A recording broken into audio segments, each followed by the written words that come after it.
Good evening. Welcome to this evening's Licence and Regulatory Committee meeting. I'll just read the meeting statement. In accordance with the Openness of Local Bodies Regulations 2014, this meeting is being live streamed and may otherwise be recorded, filmed or communicated on other media platforms. The recording of this meeting will be made available on the Council's YouTube channel shortly after the meeting. Both councillors and officers in attendance are reminded to make full use of and speak clearly into the microphones available at all times. A reminder that mobile phones should be turned off or put on silent mode. Those present at the meeting should refrain from taking telephone calls. Thank you. Item agenda 2, apologies for absence. Apologies for absence have been received from Councillor Carl Martin, Councillor John Ford, Councillor Liz Downey and Councillor Frank Bodley. I'm here. He's here. Sorry, not Councillor Carl Martin, sorry about that. Appointments of substitutes. None have been received. Oh, sorry, I have got one. Naveed Aaron for John Ford. Sorry, for? John Ford. Okay, thank you. Declarations of interest. No declarations of interest. Minutes of the previous meeting. Thank you. Right, we move on to item 34, action lists arising from the previous meeting. There are none. Petitions and deputations, sorry, I'll get there in a minute. None. So we now move on to licensing and regulatory update presentation.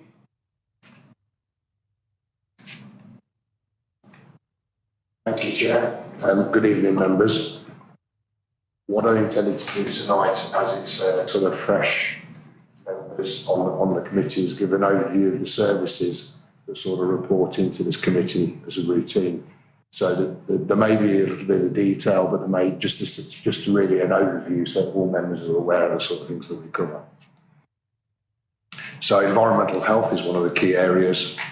And first off, food safety and hygiene.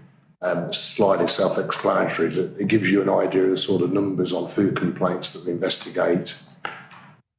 We are regulated by the Food Standards Agency, and we've been very successful in the last few years in particular, and got a green light from them following their most recent audit. We're intending to start a sampling programme in the current year and a duty of care campaign. Now, this is a campaign that will go out to the small businesses to make sure they're aware of their responsibilities for waste. So if you take a hairdresser's, for example, is actually if they're bagging up their waste and taking it home, then that is controlled waste in the business, so they need to actually apply for the appropriate waste transfer certificate. So Hayley and the team will be working through that in the coming year as well. And there'll be more information on food safety in the report that follows. Public health is another big area. As you can see, public health, key thing over the pandemic. And during the pandemic, officers from the team made over 10,000 compliance visits and checks. That's to make sure they were opening, if they were opening, they were opening the right conditions. And if they should have been open, they weren't opening. But also looking at their risk assessments and the measures they were taking when we were coming out of the pandemic. We also deal with infectious disease notifications. These things are usually linked in with food, for example, salmonella and Campylobacter and so forth, and welfare burials. So they're the burials where there is no identified next of kin. Somebody unfortunately dies within our area. We take on responsibility for making sure that person has the appropriate care. In terms of air quality, last year we've hosted all of our air quality data from our live streaming monitors on that website, and the link is there so you can access that. We've recently installed an additional monitor along the bottom of Blaby Road near South Wixton High and Parklands Primary School, so we can get more flavour for what's going on in terms of the air quality across our area. The Blaby Road challenge, if you like, we've set up a partnership project with schools, with primary care and public health. We have certain concerns around particulate levels along there, so that's why we're running that project with some interventions there. And I'll bring a report to a later committee to let you know how that's progressing. Each year we're required to submit a report to DEFRA on all our measurements and all the measures that we're taking to try and reduce and improve air quality within our area. And in all processes that have potential to pollute, so for example, not for our area, but like quarries and petrol stations over a certain capacity, dry cleaners, and places like that are all regulated by the local authority and the team as well. In terms of environmental protection, it's a wide area, so we get reports of abandoned vehicles, bonfires, waste, which could be either littering or fly tipping, noise, obviously. And this year, we'll be working across the whole of Leicestershire to deliver a county-wide fly tipping campaign, and that'll be July, August time. And we have a partnership to deliver our dog warden services as well through the council. In terms of licensing, that's another area. So you can see the numbers there. So taxi licensing, there are 481 licences issued. They're around actually hackney carriages, private hire, combined driver and operator licences. Alcohol and gambling licensing, 115 establishments for the sale of alcohol, 697 personal licences issued, 48 gambling establishments, and I would say it's actually also gambling machines are licensed. That's why the number's quite high. We haven't got that many establishments, but it's actually machines also. And then temporary event notices for those that have one-off events. There are all the other licences, so you can see hairdressers, barbers. We also got acupuncturists, tattooists and so forth, animal welfare. So your boarding and breeding establishments are also included in that. And then finally, private sector housing. So we deal with housing standards. So people who rent a private property can report to us poor conditions and disrepair if their owners are not taking it seriously or the landlords are not putting it right. We work quite extensively with the homes for Ukraine schemes. This is around people from Ukraine moving in with families. So we'd have to provide them with a certificate that said the property was fit to move in, wouldn't be overcrowded, and there'd be no public burden on it. We give advice for people who are subject to illegal evictions. Filthy and verminous premises, thankfully few and far between, but there are some people who unfortunately are unable to look after themselves and care for themselves, and we often get involved in those cases. Overcrowding, the tenancy advice was mentioned. Property licensing, so you're aware in South Wigston we run a property licensing scheme, and there's some of the key headlines on that there. So there's over 800 properties there it affects at the moment. And then we're also starting to get a register of all the houses of multiple occupation. So these are usually like student houses, shared houses. We started to turn up the profile of the empty homes work. So this is around the number of dwellings in our area. As you can see there, 139, of which there's sort of 0.5% of all the dwellings in our borough. So I think the key thing there is actually bringing them back into use as quickly as possible. I'm sure you're aware that we do energy improvement grants. So this is through a local authority delivery programme. And we've actually currently brought into the area £1.5 million of funding to fund energy efficiency measures into private homes. So these are homes, for example, where the joint income is below £30,000 a year. They qualify, and clearly it's where they've got an energy rating of a certain amount. So we're looking at wall insulation, cavity insulation, solar PV. You're also looking potentially at external wall insulation. But it's also installing energy efficiency measures for people without a mains gas supply, which there are still a few, to make sure that their source of heating is acceptable and not too costly. That's it, Chair. Thank you very much. I'd like to take any questions. Thank you, Councillor Bolter. Thank you. When's the Blaby Road equipment going to be up and running? I know it was delivered the other day. Is it imminent to be installed and tested, or are we waiting for anything else? The equipment is now erected. It's on a lamppost outside the entrance to Parklands. The data has been calibrated and the data is now being transmitted. Hang on. An outpost outside Parklands, no, I'm not talking about that, I'm talking about the air quality monitoring in South Wixton on Blaby Road. Yeah. You mean Parkland School? Yeah. Yeah. Oh, Parkland store, yeah, that's it. Lovely, okay. So it's up and running. We've just got to live stream the data now, so we've got to get that connection right. Thank you very much indeed. Thank you. Thank you, councillor Martin. Can I just question? Sorry, can you use your microphone? Sorry. Thank you, Chair. Sorry, can I just question the empty homes chart? 139, but 55% occupied. If it's empty homes, how do we have 55% occupied? Go back, sorry.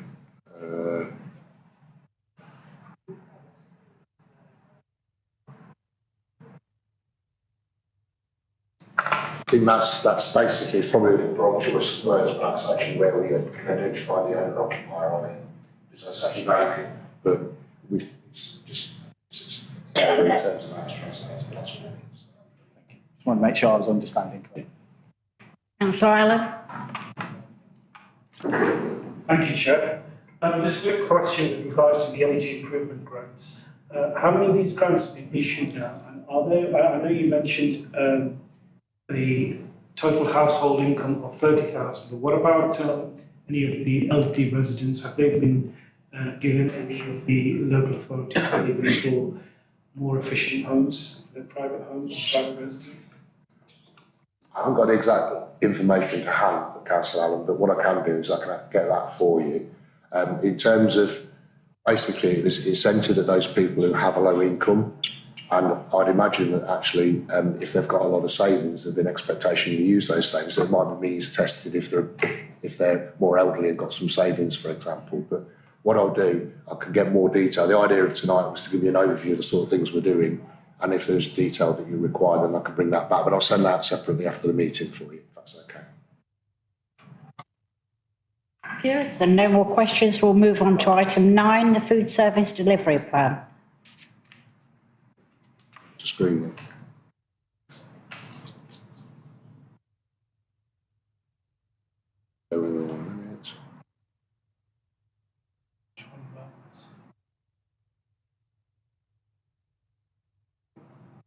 I will share that.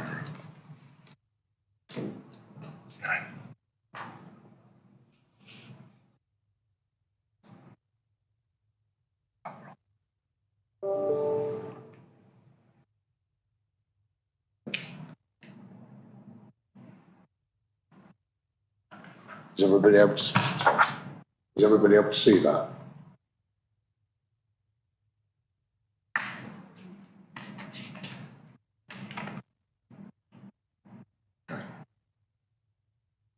As I mentioned earlier in the presentation, it's a critical service that we operate. It's important because obviously people eat out and need to make sure the food is safe. The obligation is with the business to make sure that they comply. We are regulated by the Food Standards Agency, so they set out, if you like, challenges for us, but they expect us to submit and share with members our delivery plan for the year. So the idea of the plan is we tell basically members, but also how we will deliver the service going forward. In other words, what areas we'll cover, what sort of performance indicators we have, how many inspections we'll undertake, how we'll assess the risk and so forth.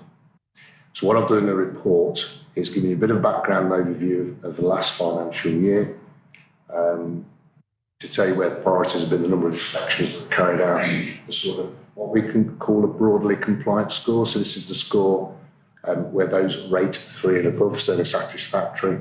And as you can see, we have quite a high percentage there when compared with others of compliance, which is encouraging.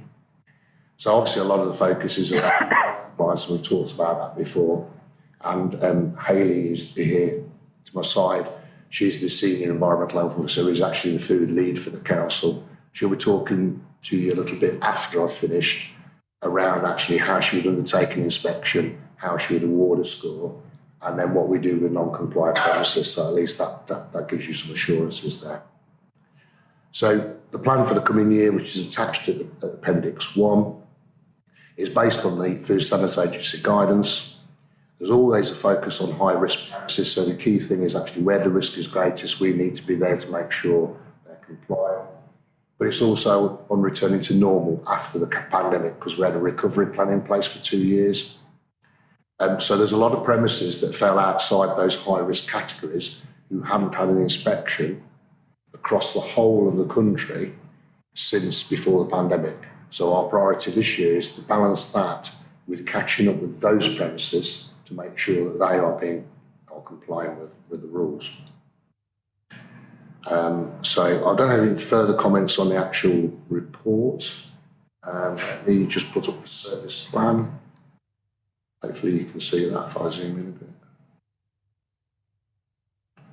So, yes, you can, right. So it clarifies the service aims. It's to provide a food service in Open Wigston to the public and businesses that is equitable, proportional, consistent, helpful, open, and takes into account equality issues.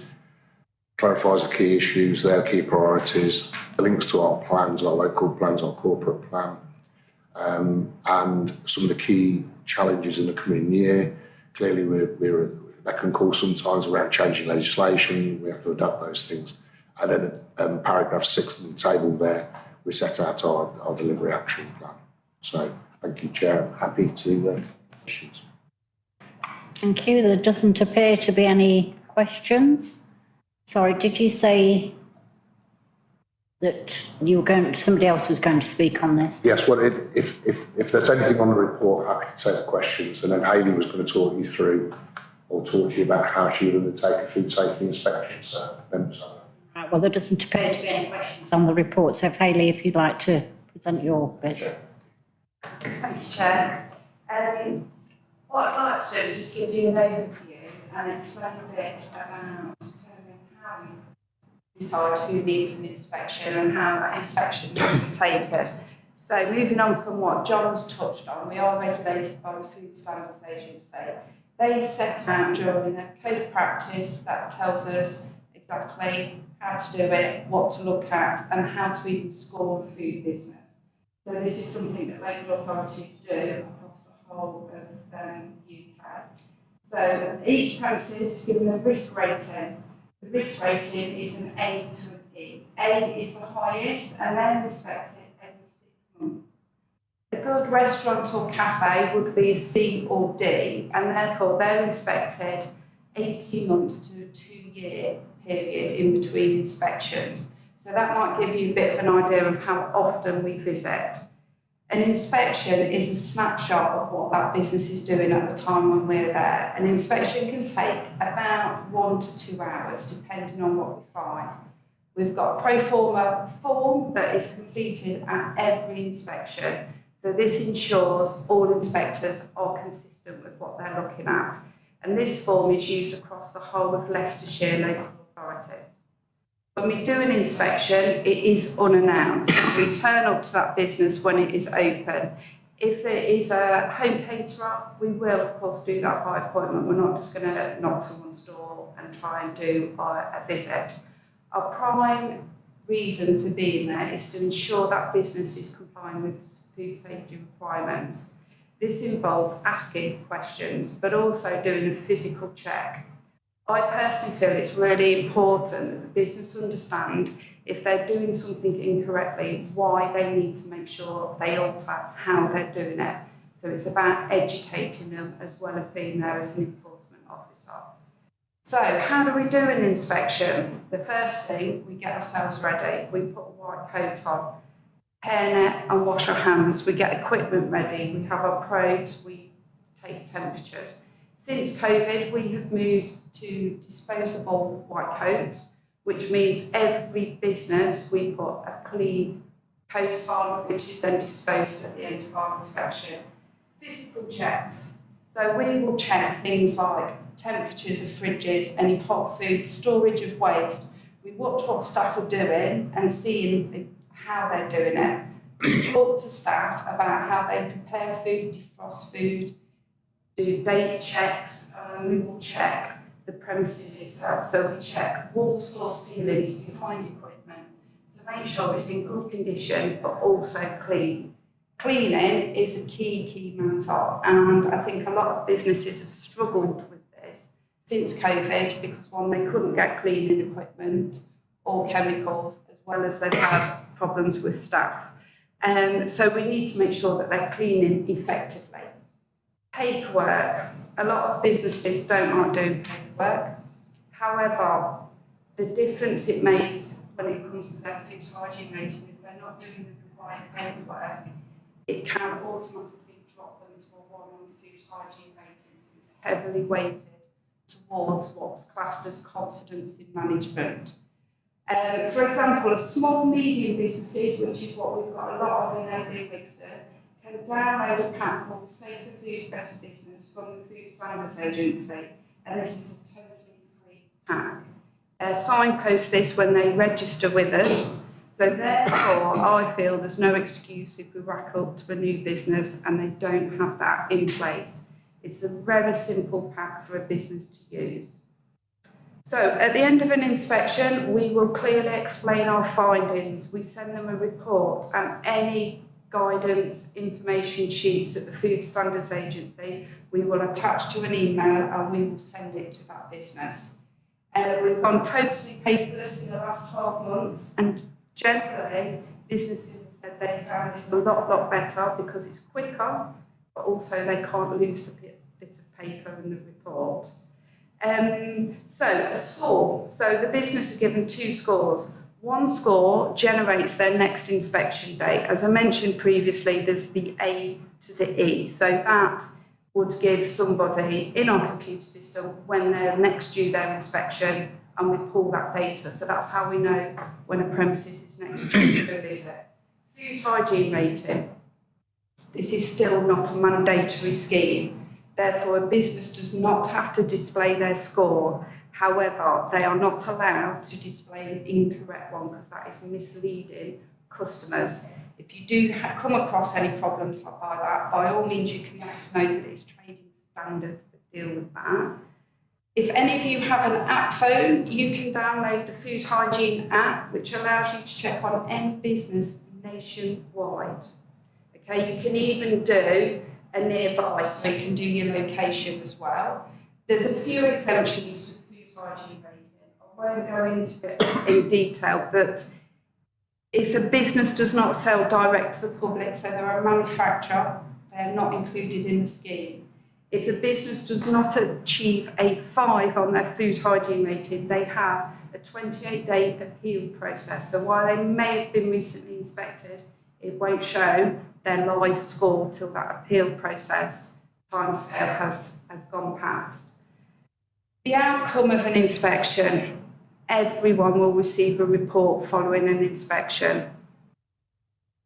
If they are non-compliant, as John touched on, so there'll be a 0, 1 or 2 on the food hygiene rating, they will get a detailed letter that sets out every non-compliance with the legislation and a timescale.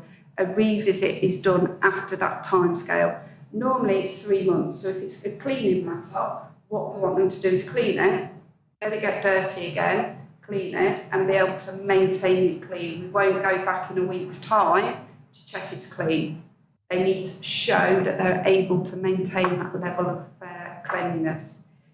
If when we go back, there's still no improvement been made by that business, we may go down the route of serving a hygiene improvement notice. What that is a formal notice that stipulates exactly what was put in that letter, but it then gives them a clear timescale. If they don't comply with that notice, it can lead to either a formal caution, which is on file for 3 years, or a prosecution case. Several notices can be served for non-compliance. So each non-compliance matter has a separate notice. So if they don't comply with it, it's a separate contravention.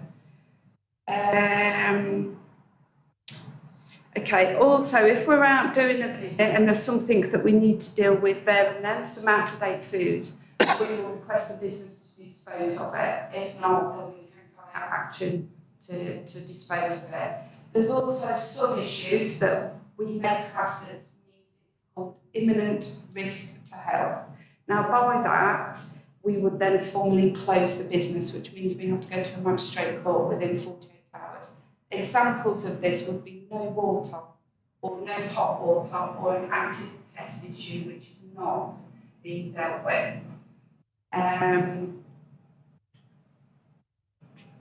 Okay, once a business has been scored, that goes into our computer system, and like I say, it generates the next inspection date. John picks up on that we are still dealing with some of our medium low businesses following COVID lockdown, but we should be fully up to date by the end of Q2, which is the end of October. Yeah. Food hygiene rating. So like I touched on, if they don't get 5, they have a 28-day appeal. We have a very, very low number of appeals, and I think that's because we do try and explain the outcome of an inspection before we leave the premises. Request for revisit. So for someone who doesn't receive a 5, if they wish to, what they can do, they can request a revisit. This is a chargeable service. This financial year it's actually set at £170. They can request 1 revisit per inspection, and that score, when we walk back in and do a whole new inspection, can go up or down. Level of compliance is good. Okay, I've worked here since 2008. And our level of compliance in Open Wigston has always been pretty good. The number of businesses that we serve notices on and prosecute are quite low. And since COVID, the number of notices that we've served is very, very low. But I see that as a good thing because we are working with businesses who are struggling to ensure that they can still maintain food safety standards. That's it. Any questions? Councillor Allen.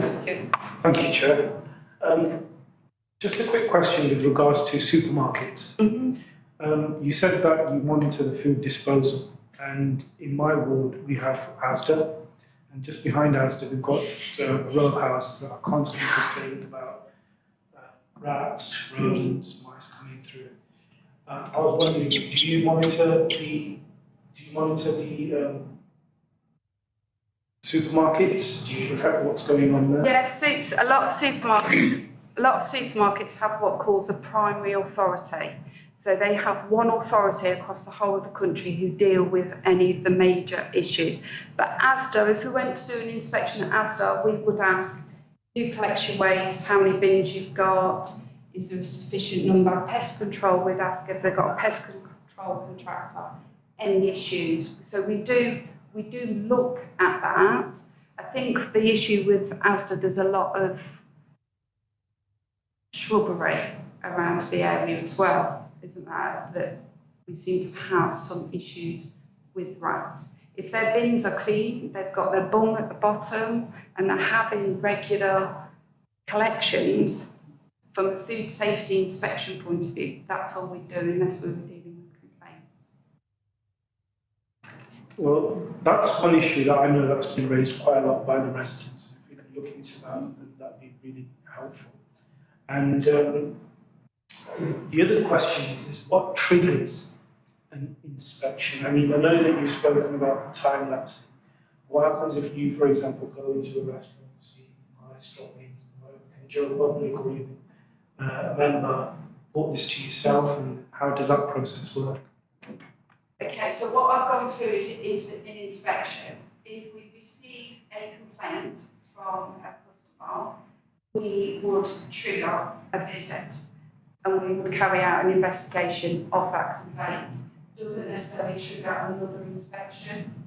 The whole purpose why we're there is to do an investigation of that customer complaint, whether it's a food complaint, a rat issue. So they are separate. It has no link into when that premises will then get its next inspection.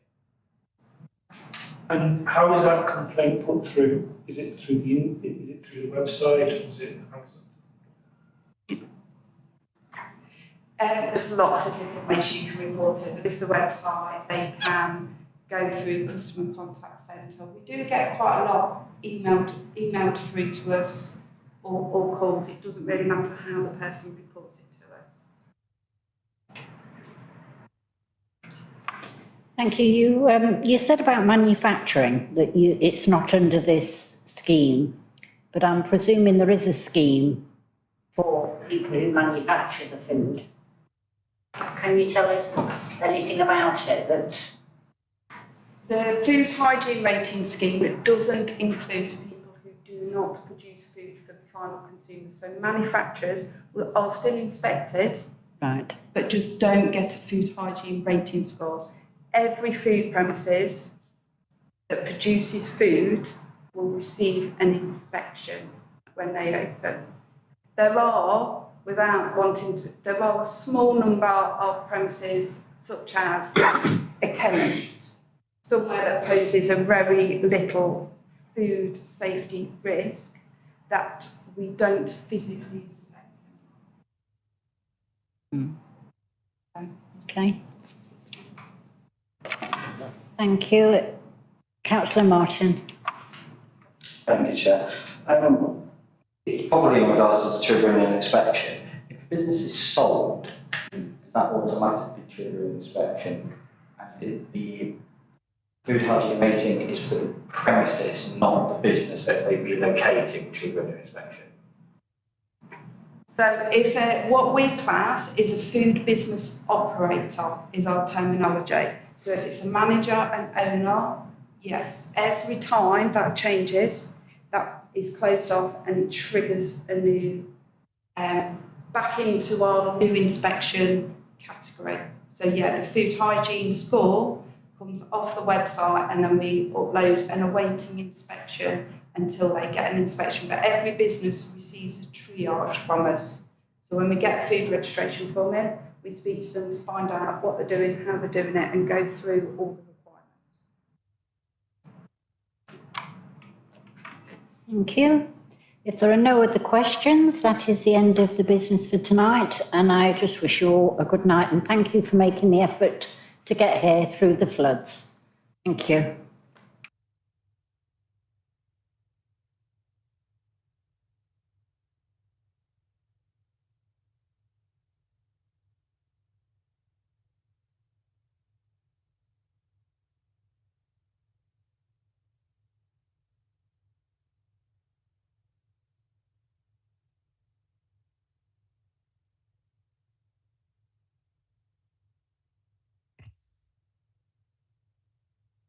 Humera, are we offline yet?